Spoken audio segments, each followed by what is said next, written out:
ॐ श्रीरामचन्द्राय नमः।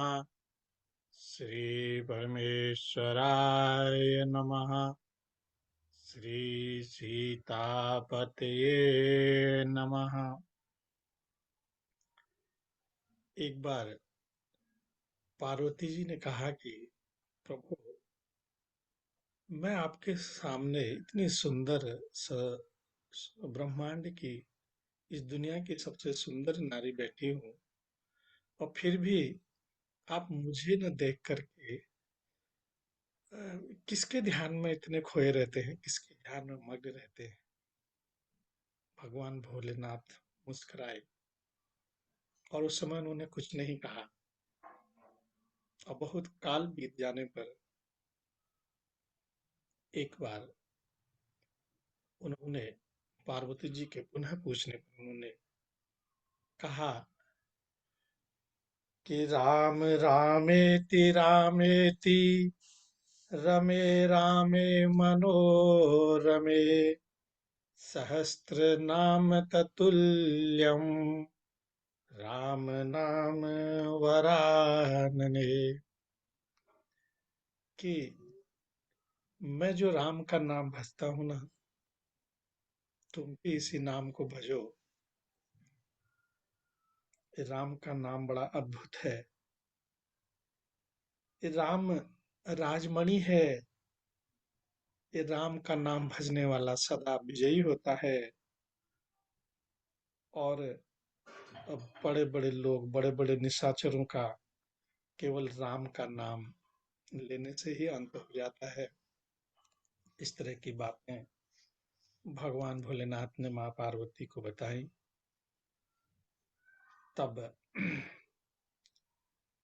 एक जगह लिखा है कि कूजंतम राम रामेति मधुरम मधुराक्षरम आरुह्यम कविता शाखाम वंदे वाल्मीकि कोकिलम। जय श्री सीताराम। आज महर्षि वाल्मीकि रामायण के किष्किंधा कांड से हम 32वें अध्याय का 32वें सर्ग का अध्ययन करेंगे। इस सर्ग में हनुमान जी का चिंतित हुए सुग्रीव को समझाने का वर्णन है। और इस सर्ग का प्रथम श्लोक इस प्रकार है।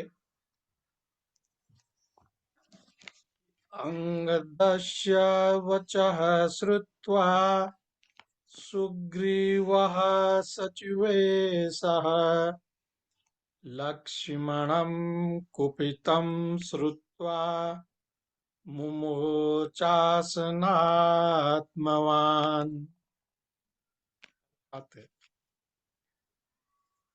मंत्रियों सहित अंगद का वचन सुनकर और लक्ष्मण के कुपित होने का समाचार पाकर मन को वश में रखने वाले सुग्रीव आसन छोड़कर खड़े हो गए। वे मंत्रणा कर्तव्य विषयक विचार के परिनिष्ठित विद्वान होने के कारण मंत्र योग में अत्यंत कुशल थे। उन्होंने श्री रामचंद्र जी की महत्ता और अपनी लघुता का विचार करके मंत्रज्ञ मंत्रियों से कहा कि मैंने न तो कोई अनुचित बात मुंह से निकाली है और न तो कोई बुरा कर्म ही किया है। फिर श्री रघुनाथ जी के भ्राता लक्ष्मण जी मुझ पर कुपित क्यों हैं? इस बात पर मैं बारंबार विचार करता हूँ। जो सदा मेरे छिद्र देखने वाले हैं तथा जिनका हृदय मेरे प्रति शुद्ध नहीं है, उन शत्रुओं ने निश्चय ही श्री रामचंद्र जी के छोटे भाई लक्ष्मण से मेरे ऐसे दोष सुनाए हैं जो मेरे भीतर कभी प्रकट ही नहीं हुए, और लक्ष्मण के कोप के विषय में पहले तुम सब लोगों को धीरे धीरे कुशलता पूर्वक उनके मनोभाव का विधिवत निश्चय कर लेना चाहिए, जिससे उनके कोप का कारण यथार्थ रूप से ज्ञान हो जाए। अवश्य ही मुझे लक्ष्मण से तथा श्री रघुनाथ जी से कोई भय नहीं है, तथापि बिना अपराध के कुपित हुआ मित्र हृदय में घबराहट उत्पन्न कर देता है। किसी को मित्र बना लेना सर्वथा सुकर है, परंतु उस मैत्री को पालना या निभाना बहुत ही कठिन है, क्योंकि मन का भाव सदा एक सा नहीं रहता, और किसी के द्वारा थोड़ी सी भी चुगली कर दी जाए तो प्रेम में अंतर आ जाता है। और इसी कारण मैं और भी डर गया हूँ, क्योंकि महात्मा श्री राम ने मेरा जो उपकार किया है उसका बदला चुकाने की मुझ में शक्ति नहीं है। सुग्रीव के ऐसा कहने पर वानरों में श्रेष्ठ हनुमान जी अपनी युक्ति का सहारा लेकर वानर मंत्रियों के बीच में बोले कि राज, मित्र के द्वारा अत्यंत स्नेह पूर्वक किए गए उत्तम उपकार को जो आप भूल रहे हैं, इसमें सर्वथा कोई आश्चर्य की बात नहीं है, क्योंकि अच्छे पुरुषों का ऐसा स्वभाव होता ही है। और वीरवर श्री रघुनाथ जी ने तो लोकापवाद के भय को दूर हटाकर आपका प्रिय करने के लिए इंद्र तुल्य पराक्रमी बाली का वध किया है। अतः वे निसंदेह आप पर कुपित नहीं हैं। श्री रामचंद्र जी ने शोभा संपत्ति की वृद्धि करने वाले अपने भाई लक्ष्मण जी को जो आपके पास भेजा है, उसमें सर्वथा आपके प्रति उनका प्रेम ही कारण है। समय का ज्ञान रखने वालों में श्रेष्ठ कपिराज, आपने सीता की खोज करने के लिए जो समय निश्चित किया था, उसे आप इन दिनों प्रमाद में पड़ जाने के कारण भूल गए हैं। देखिए ना, यह सुंदर शरद ऋतु आरंभ हो गई है, जो खिले हुए चितवन के फूलों से श्याम वर्ण की प्रतीत होती है। आकाश में बादल नहीं रहे, ग्रह नक्षत्र निर्मल दिखाई देते हैं, संपूर्ण दिशाओं में प्रकाश छा गया है, तथा नदियों और सरोवरों के जल पूर्णतः स्वच्छ हो गए हैं। अब वानरराज राजाओं के लिए विजय यात्रा की तैयारी करने का समय आ गया है, किंतु आपको कुछ पता ही नहीं है। इससे स्पष्ट प्रतीत होता है कि आप प्रमाद में पड़ गए हैं, इसलिए लक्ष्मण यहाँ आए हैं। महात्मा श्री रामचंद्र जी का की पत्नी का अपहरण हुआ है, इसीलिए वे बहुत दुखी हैं। अतः यदि लक्ष्मण के मुख से उनका कठोर वचन सुनना भी पड़े तो भी आपको चुपचाप सह लेना चाहिए। आपकी ओर से अपराध हुआ है, अतः हाथ जोड़कर लक्ष्मण को प्रसन्न करने के सिवा आपके लिए और कोई उचित कर्तव्य मैं नहीं देखता। राज्य की भलाई के काम पर नियुक्त हुए मंत्रियों का यह कर्तव्य है कि उस राजा को उसके हित की बात अवश्य बताएं। अतएव मैं भय छोड़कर अपना निश्चित विचार बता रहा हूं। भगवान श्री राम यदि क्रोध करके धनुष हाथ में ले लें तो देवता, असुर, गंधर्वों सहित संपूर्ण जगत को अपने वश में कर सकते हैं। जिनके पीछे पीछे हाथ जोड़कर मनाना पड़े, ऐसे पुरुष को क्रोध दिलाना कदापि उचित नहीं है।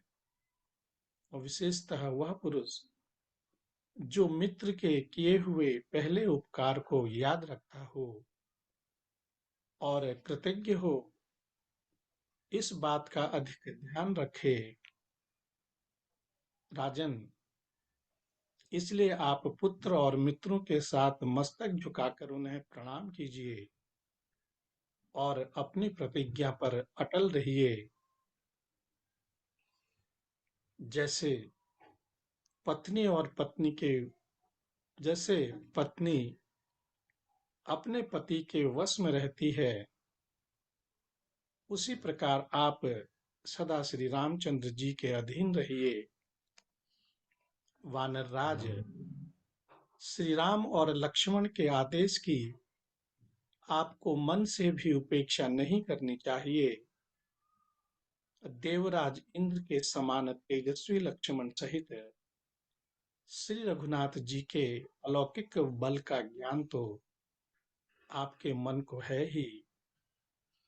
इस प्रकार वाल्मीकि निर्मित आर्ष रामायण आदि काव्य के किष्किंधा कांड में 32वां सर्ग संपूर्ण हुआ। अब 33वें सर्ग का अध्ययन करेंगे।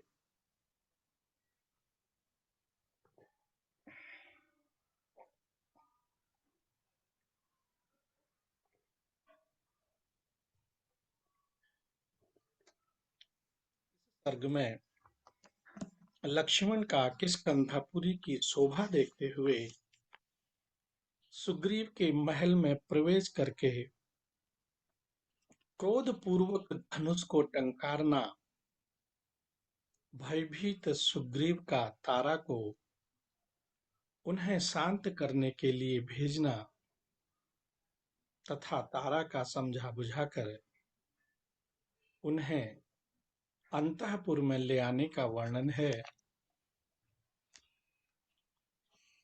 तो इस सर्ग का प्रथम श्लोक इस प्रकार है कि अथ अथ प्रतिसमादिष्टो लक्ष्मणः परवीरः प्रविवेश गुह्यां रम्यां किष्किंधां रामशासनात्।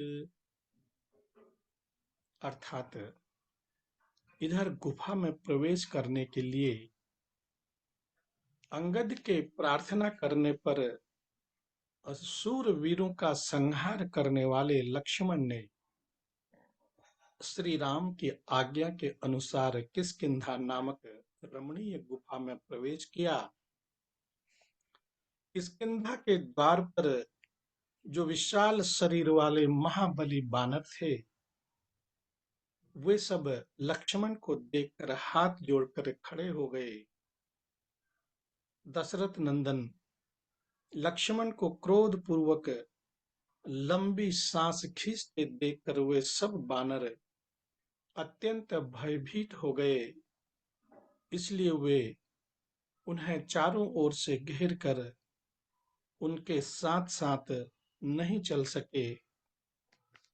श्रीमान लक्ष्मण ने द्वार के भीतर प्रवेश करके देखा, किष्किंधापुरी एक बहुत बड़ी रमणीय गुफा के रूप में बसी हुई थी।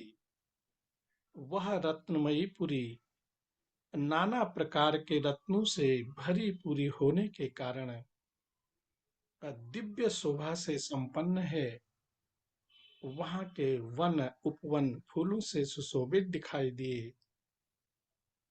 हर्मियों अथवा धनियों की अट्टालिकाओं तथा प्रासादों अथवा देव मंदिरों और राजभवनों से वह पुरी अत्यंत घनी दिखाई देती थी। नाना प्रकार के रत्न उसकी शोभा बढ़ाते थे।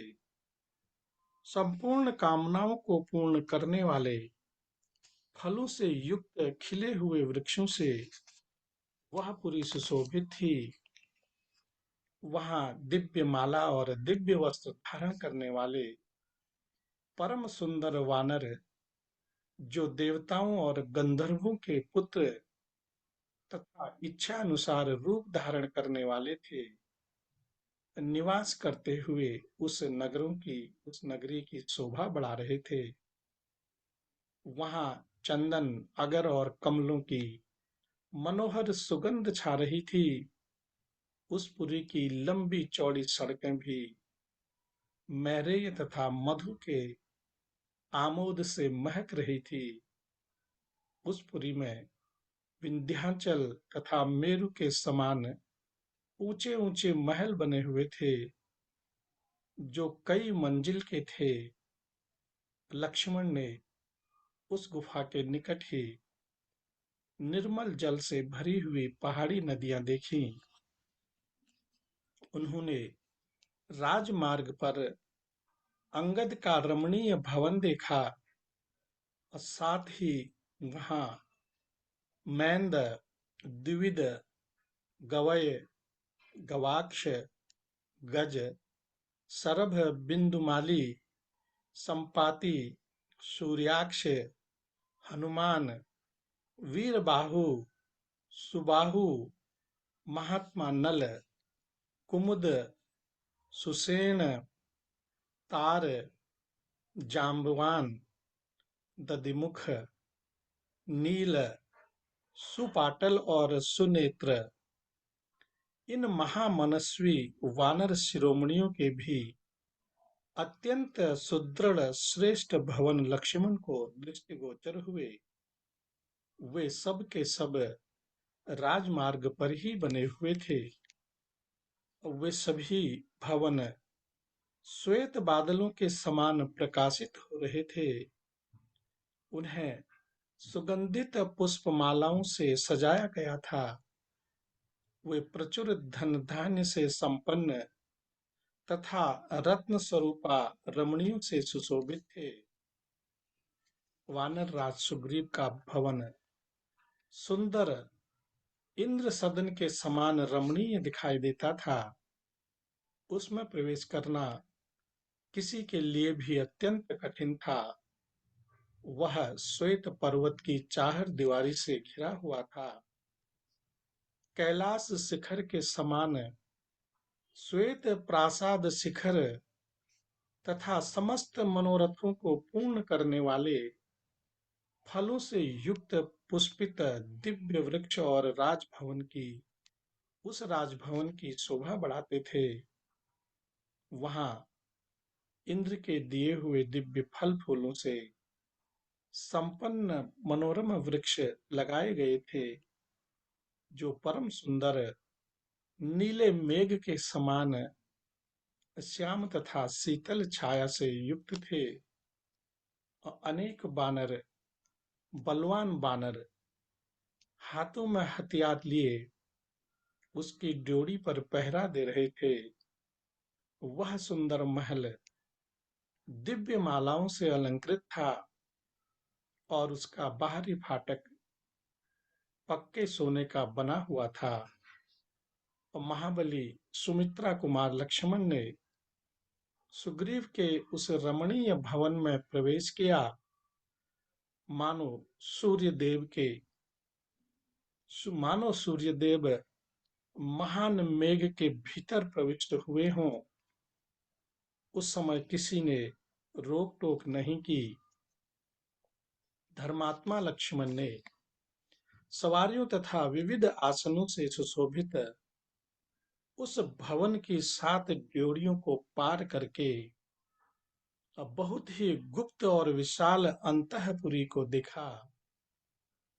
उसमें जहां तहां सोने चांदी के बहुत से पलंग और अनेकानेक श्रेष्ठ आसन रखे हुए थे, और उन सब पर बहुमूल्य बिछौने बिछे हुए थे।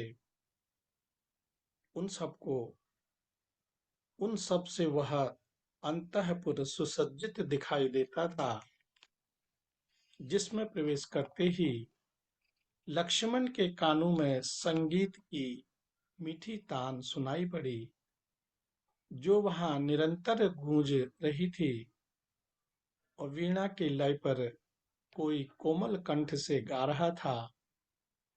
प्रत्येक पद और अक्षर का उच्चारण सम ताल का प्रदर्शन करते हुए हो रहा था।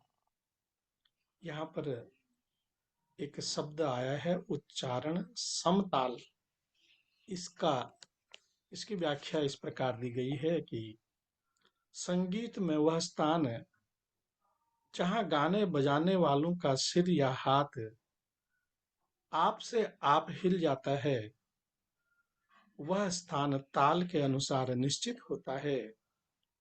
जैसे तिताले में दूसरे ताल पर और चौताल में पहले ताल पर सम होता है, उसी प्रकार भिन्न भिन्न तालों में भिन्न भिन्न स्थानों पर सम होता है।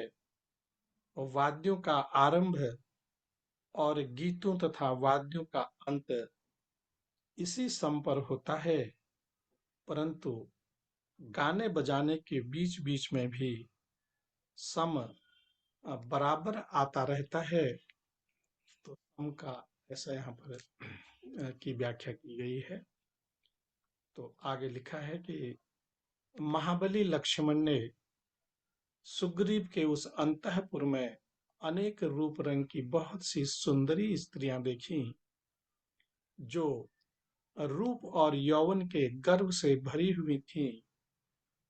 वे सब की सब उत्तम कुल में उत्पन्न हुई थीं, फूलों के गजरों से अलंकृत थीं, उत्तम पुष्पहारों के निर्माण में लगी हुई थीं, और सुंदर आभूषणों से विभूषित थीं। उन सबको देखकर लक्ष्मण ने सुग्रीव के सेवकों पर भी दृष्टिपात किया, जो अतृप्त या असंतुष्ट नहीं थे।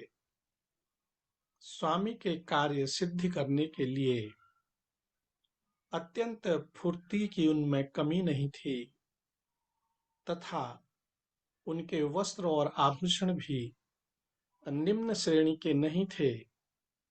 और नूपुरों की झनकार और करधनी की खनखनाहट सुनकर श्रीमान सुमित्रा कुमार लज्जित हो गए। पराई स्त्रियों पर दृष्टि पड़ने के कारण उन्हें स्वभावतः संकोच हुआ।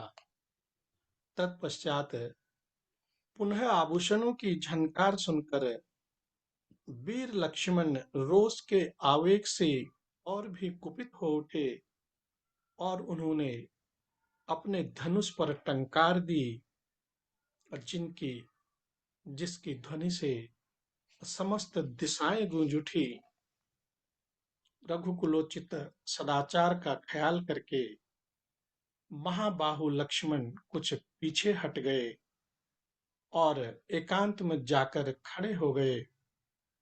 श्री रामचंद्र जी के कार्य की सिद्धि के लिए वहां कोई प्रयत्न होता न देख वे मन ही मन कुपित हो रहे थे। धनुष की टंकार सुनकर वानर राज सुग्रीव समझ गए कि लक्ष्मण यहाँ तक आ पहुंचे हैं। फिर तो वे भय से संतृप्त होकर अपना सिंहासन छोड़कर खड़े हो गए। वे मन ही मन सोचने लगे कि अंगद ने पहले मुझे जैसा बताया था, उसके अनुसार ये भ्रातवत्सल सुमित्रा कुमार लक्ष्मण अवश्य ही यहाँ आ गए हैं। अंगद के द्वारा उनके आगमन का समाचार तो उन्हें पहले ही मिल गया था। अब धनुष की टंकार से वानर सुग्रीव को इस बात का प्रत्यक्ष अनुभव हो गया कि लक्ष्मण ने अवश्य यहाँ पदार्पण किया है। फिर तो उसका मुख सूख गया। भय के कारण वे मन ही मन अत्यंत घबरा उठे। लक्ष्मण के सामने जाने का उन्हें साहस न हुआ। तथापि किसी तरह धैर्य धारण करके वानर श्रेष्ठ सुग्रीव परम सुंदरी तारा से हित की बात बोले कि सुंदरी, इनके रोष का क्या कारण हो सकता है, जिससे स्वभावतः कोमल चित्त होने पर भी ये रघुनाथ जी के छोटे भाई रुष्ट होकर यहाँ पधारे हैं। अनिंदिते, तुम्हारे देखने में कुमार लक्ष्मण के रोष का आधार क्या है? ये मनुष्यों में श्रेष्ठ हैं, अतः बिना किसी कारण के निश्चय ही क्रोध नहीं कर सकते। यदि हम लोगों ने इनका कोई अपराध किया हो और तुम्हें इसका पता हो, तो अपनी बुद्धि से विचार कर शीघ्र ही बताओ। अथवा भामिनी, तुम स्वयं ही जाकर लक्ष्मण को देखो और सांत्वना युक्त बातें कहकर उन्हें प्रसन्न करने का प्रयत्न करो। उनका हृदय शुद्ध है, तुम्हारे सामने वे क्रोध नहीं करेंगे, क्योंकि महात्मा पुरुष स्त्रियों के प्रति कभी कठोर बर्ताव नहीं करते हैं। और जब तुम उनके पास जाकर मीठे वचनों से उन्हें शांत कर दोगी और जब उनका मन स्वस्थ एवं इंद्रियां प्रसन्न हो जाएंगी, उस समय मैं उन शत्रुदमन कमल नयन लक्ष्मण का दर्शन करूंगा। सुग्रीव के ऐसा कहने पर शुभ लक्ष्मणा तारा लक्ष्मण के पास गई। उसका पतला शरीर स्वाभाविक संकोच एवं विनय से झुका हुआ था। उसके नेत्र मद से चंचल हो रहे थे, पैर लड़खड़ा रहे थे और उसकी करधनी के सुवर्णमय सूत्र लटक रहे थे। वानर राज की पत्नी तारा पर दृष्टि पड़ते ही राजकुमार महात्मा लक्ष्मण अपना मुंह नीचा करके उदासीन भाव से खड़े हो गए। स्त्री के समीप होने से उनका क्रोध दूर हो गया। मधुपान के कारण तारा की नारी सुलभ लज्जा निवृत्त हो गई।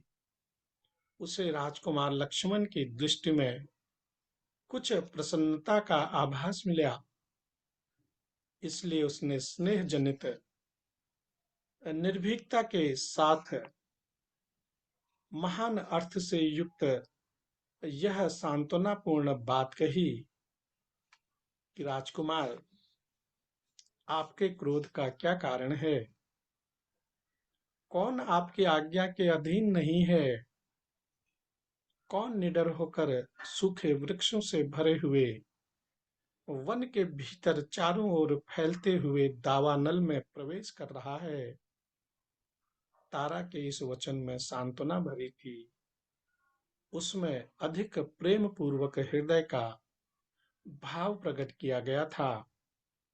उसे सुनकर लक्ष्मण के हृदय की आशंका जाती रही। वे कहने लगे, अपने स्वामी के हित में संलग्न रहने वाली तारा, तुम्हारा यह पति विषय भोग में आसक्त होकर धर्म और अर्थ के संग्रह का लोभ कर रहा है। क्या तुम्हें इसकी इस अवस्था का पता नहीं है, तुम इसे समझाती क्यों नहीं? तारे, ग्रीव अपने राज्य की स्थिरता के लिए ही प्रयास करता है।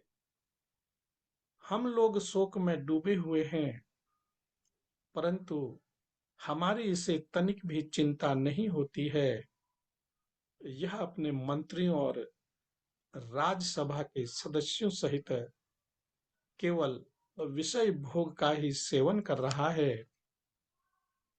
वानर राज सुग्रीव ने 4 महीनों की अवधि निश्चित की थी, वे कभी बीत गए, परंतु वह मधुपान के मद से अत्यंत उन्मत्त होकर स्त्रियों के साथ क्रीड़ा विहार कर रहा है।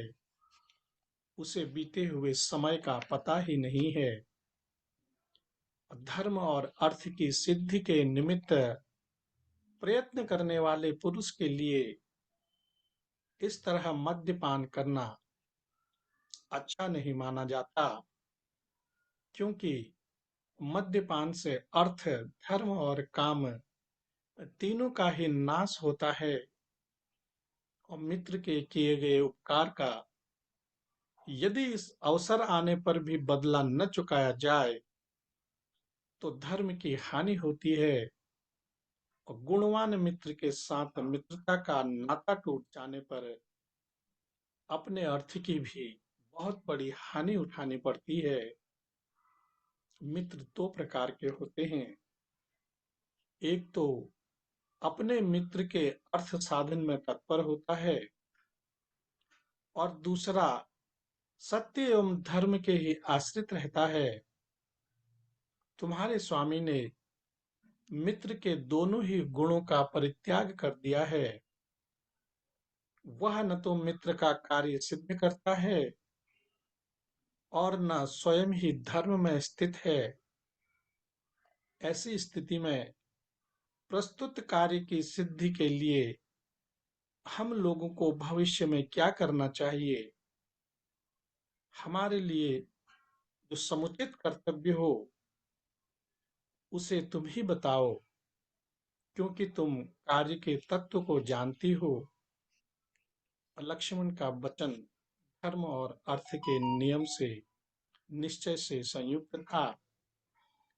उससे उनके मधुर स्वभाव का परिचय मिल रहा था। उसे सुनकर तारा भगवान श्री राम जी के कार्य के विषय में, जिसका प्रयोजन उसे ज्ञात हो चुका था, पुनः लक्ष्मण से विश्वास के योग्य बात बोली कि वीर राजकुमार, यह क्रोध करने का समय नहीं है। आत्मीय जनों पर क्रोध करना भी नहीं चाहिए। सुग्रीव के मन में सदा आपका कार्य सिद्ध करने की इच्छा बनी रहती है, अतः यदि उनसे कोई भूल भी हो जाए तो उसे आपको क्षमा कर देना चाहिए। कुमार, गुणों में श्रेष्ठ पुरुष किसी हीन गुण वाले प्राणी पर क्रोध कैसे कर सकता है? जो सत्व गुण के अवरुद्ध होने के कारण शास्त्र विपरीत व्यापार में लग नहीं सकता, अतएव जो सद्विचार को जन्म देने वाला है, और आप जैसा कौन पुरुष क्रोध से वशीभूत हो सकता है? वानर वीर सुग्रीव के मित्र भगवान श्री राम के क्रोध का कारण मैं जानती हूँ। उनके कार्य में जो विलंब हुआ है उससे भी मैं अपरिचित नहीं हूँ।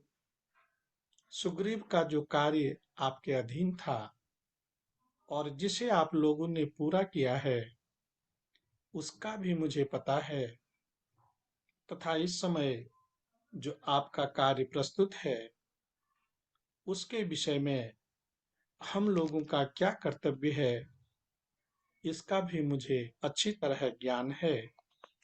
नरश्रेष्ठ, इस शरीर में उत्पन्न हुए काम का जो असह्य बल है उसको भी मैं जानती हूँ, तथा उस काम द्वारा आबद्ध होकर सुग्रीव जहां आसक्त हो रहे हैं वह भी मुझे मालूम है।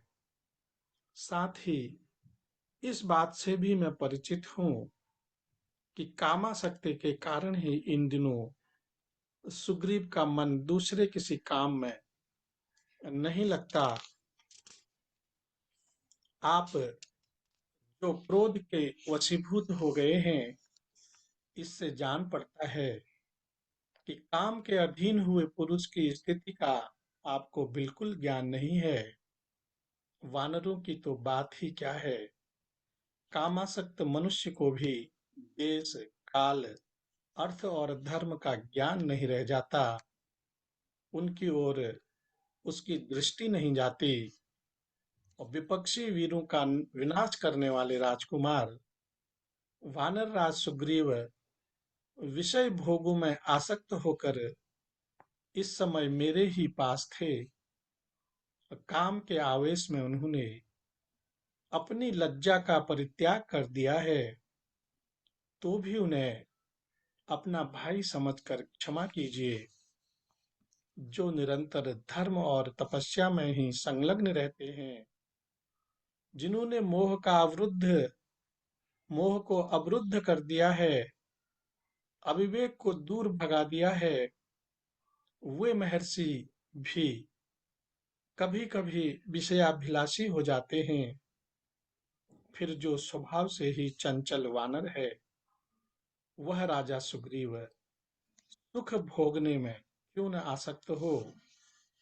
अप्रमेय शक्तिशाली लक्ष्मण से इस प्रकार महान अर्थ से युक्त बात कहकर मद से चंचल नेत्र वाली वानर पत्नी तारा ने पुनः खेद पूर्वक स्वामी के लिए यह हितकर वचन कहा कि नरश्रेष्ठ, यद्यपि सुग्रीव इस समय काम के गुलाम हो रहे हैं, तथापि उन्होंने आपका कार्य सिद्ध करने के लिए बहुत पहले से ही उद्योग आरंभ करने की आज्ञा दे रखी है।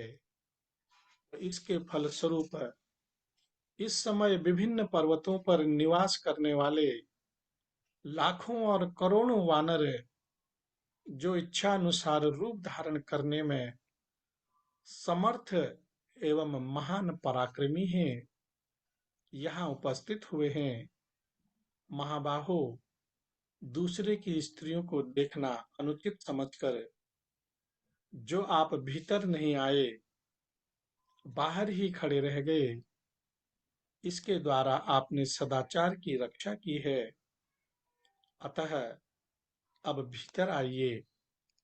मित्र भाव से स्त्रियों की ओर देखना, उनके प्रति माता बहन आदि का भाव रखकर दृष्टि डालना सत्पुरुषों के लिए अधर्म नहीं है। तारा के आग्रह और कार्य की जल्दी से प्रेरित होकर शत्रुदमन महाबाहु लक्ष्मण सुग्रीव के महल के भीतर गए। वहां जाकर उन्होंने देखा, एक सोने के सिंहासन पर बहुमूल्य बिछौना बिछा है और वानर राज सुग्रीव सूर्य तुल्य तेजस्वी रूप धारण किए उसके ऊपर विराजमान हैं। उस समय दिव्य आभूषणों के कारण उनके शरीर की विचित्र शोभा हो रही थी। दिव्य रूपधारी यशस्वी सुग्रीव दिव्य मालाएं और दिव्य वस्त्र धारण करके दुर्जय वीर देवराज इंद्र के समान दिखाई दे रहे थे। दिव्य आभूषणों और मालाओं से अलंकृत युवती स्त्रियां उन्हें चारों ओर से घेर कर खड़ी थीं। उन्हें इस अवस्था में देखकर लक्ष्मण के नेत्र रोषावेश होने के कारण लाल हो गए। वे उस समय यमराज के समान भयंकर प्रतीत होते थे। सुंदर सुवर्ण के समान कांति और विशाल नेत्र वाले सुग्रीव अपनी पत्नी रुमा को गाढ़ आलिंगन पास में बांधे हुए एक श्रेष्ठ आसन पर विराजमान थे। उसी अवस्था में उन्होंने उदार हृदय और विशाल नेत्र वाले लक्ष्मण कुमार को देखा।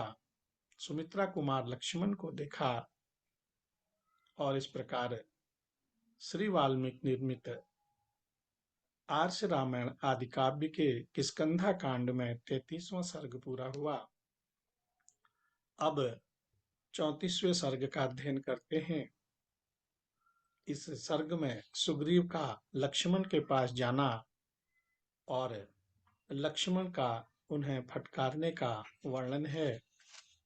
और इस सर्ग का प्रथम श्लोक इस प्रकार है कि तम प्रति हतं क्रुद्धं प्रविष्टं पुरुषर्भसं सर्वमं सुग्रीवो लक्ष्मणं दृष्ट्वा बभूव व्यथितेन्द्रियः। अर्थात लक्ष्मण बेरोक टोक भीतर घुस आए। उन पुरुष शिरोमणि को क्रोध से भरा देख सुग्रीव की सारी इंद्रियां व्यथित हो उठीं। दशरथ पुत्र लक्ष्मण रोषपूर्ण लंबी लंबी सांसें खींच रहे थे। तेज से प्रज्वलित से जान पड़ते थे। अपने भाई के कष्ट से उनके मन में बड़ा संताप था। उन्हें सामने आया देखकर वानर श्रेष्ठ सुग्रीव सुवर्ण का सिंहासन छोड़कर कूद पड़े, मानो देवराज इंद्र का भली भांति सजाया हुआ महान ध्वज आकाश से पृथ्वी पर उतर आया हो। और सुग्रीव के उतरते ही रूमा आदि स्त्रियां भी उनके पीछे उस सिंहासन से उतरकर खड़ी हो गईं। जैसे आकाश में पूर्ण चंद्रमा का उदय होने पर तारों के समुदाय भी उदित हो जाते हैं। श्रीमान सुग्रीव के नेत्र मद से लाल हो रहे थे। वे टहलते हुए लक्ष्मण के पास आए और हाथ जोड़कर खड़े हो गए। लक्ष्मण वहां महान कल्प वृक्ष के समान उपस्थित थे। सुग्रीव के साथ उनकी पत्नी रूमा भी थी। वे स्त्रियों के बीच में खड़े होकर तारिकाओं से घिरे हुए चंद्रमा की भांति शोभा पा रहे थे। उन्हें देखकर लक्ष्मण ने क्रोधपूर्वक कहा कि वानर राज, धैर्यवान, कुलीन, दयालु, जितेंद्रिय और सत्यवादी राजा का ही संसार में आदर होता है। जो राजा अधर्म में स्थित होकर उपकारी मित्रों के सामने की हुई अपनी प्रतिज्ञा को झूठी कर देता है, उससे बढ़कर अत्यंत क्रूर कौन होगा। अश्वदान की प्रतिज्ञा करके उसकी पूर्ति न करने पर अश्व अश्वानृत अथवा अश्व विषयक असत्य नामक पाप होता है। और यह पाप बन जाने पर मनुष्य 100 अश्वों की हत्या के पाप का भागी होता है। और इसी प्रकार गोदान विषयक प्रतिज्ञा को मिथ्या कर देने पर सहस्त्र गौओं के वध का पाप लगता है। तथा किसी पुरुष के समक्ष उसका कार्य पूर्ण कर देने की प्रतिज्ञा करके जो उसकी पूर्ति नहीं कर सकता, वह पुरुष आत्मघात और स्वजन वध के पाप का भागी होता है। और फिर जो जो पुरुष श्री राम के समक्ष की हुई प्रतिज्ञा को मिथ्या करता है, उसके पाप की कोई इयत्ता नहीं हो सकती। वानरराज, जो पहले मित्रों के द्वारा अपना कार्य सिद्ध करके बदले में उन मित्रों का कोई उपकार नहीं करता है, वह कृतघ्न और सब प्राणियों के लिए वध्य है। और कपिराज, किसी कृतघ्न को देखकर कुपित हुए ब्रह्मा जी ने सब लोगों के लिए आदरणीय यह एक श्लोक कहा है, इसे सुनो कि गोधने चैव सुरापे च चौरे भग्नव्रते तथा निष्कृति विहर्ता सिद्धि कृतघ्ने नास्ति निष्कृति। अर्थात गौ हत्यारे, शराबी, चोर, और व्रत भंग करने वाले पुरुष के लिए सत्पुरुषों ने प्रायश्चित का विधान किया है, किंतु कृतघ्न के उद्धार का कोई उपाय नहीं है। वानर, तुम अनार्य, कृतघ्न और मिथ्यावादी हो, क्योंकि श्री रामचंद्र जी की सहायता से तुमने पहले अपना काम तो बना लिया, किंतु जब उनके लिए सहायता करने का अवसर आया, तब तुम कुछ नहीं करते। वानर, तुम्हारा मनोरथ सिद्ध हो चुका है, अतः अब तुम्हें प्रत्युपकार की इच्छा से श्री राम की पत्नी सीता की खोज के लिए प्रयत्न करना चाहिए।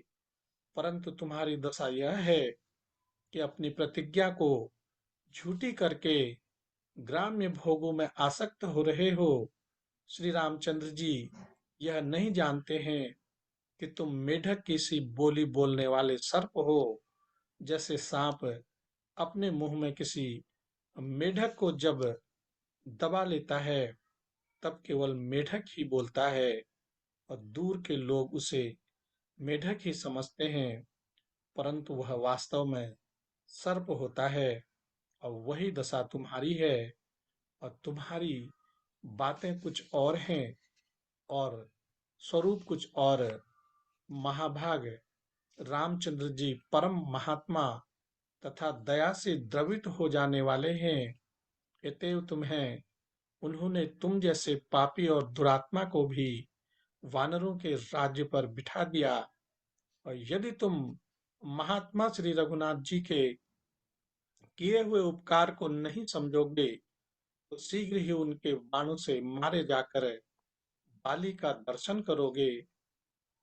सुग्रीव, बाली मारा जाकर जिस रास्ते से गया है, वह आज भी बंद नहीं हुआ है। इसलिए तुम अपनी प्रतिज्ञा पर डटे रहो और बाली के मार्ग का अनुसरण न करो। इक्ष्वाकु वंश शिरोमणि श्री रामचंद्र जी के धनुष से टूटे हुए उन वज्रतुल्य बाणों की ओर निश्चय ही तुम्हारी दृष्टि नहीं जा रही है। इसलिए तुम ग्राम्य सुख का सेवन कर रहे हो और उसी में सुख मानकर श्री रामचंद्र जी के कार्य का मन से भी विचार नहीं करते हो। और लक्ष्मण के इन रोषपूर्ण बातों के साथ ही वाल्मीकि निर्मित आर्ष रामायण आदि काव्य के किष्किंधा कांड में 34वां सर्ग या 34वां अध्याय पूर्ण हुआ। और कल इससे आगे के का श्रवण और वर्णन करेंगे। आज बस इतना ही। और कल तक के लिए अब भगवान के सभी प्रेमी भक्तजनों को मेरा प्यार भरा नमस्कार, प्रणाम। जय श्री राम।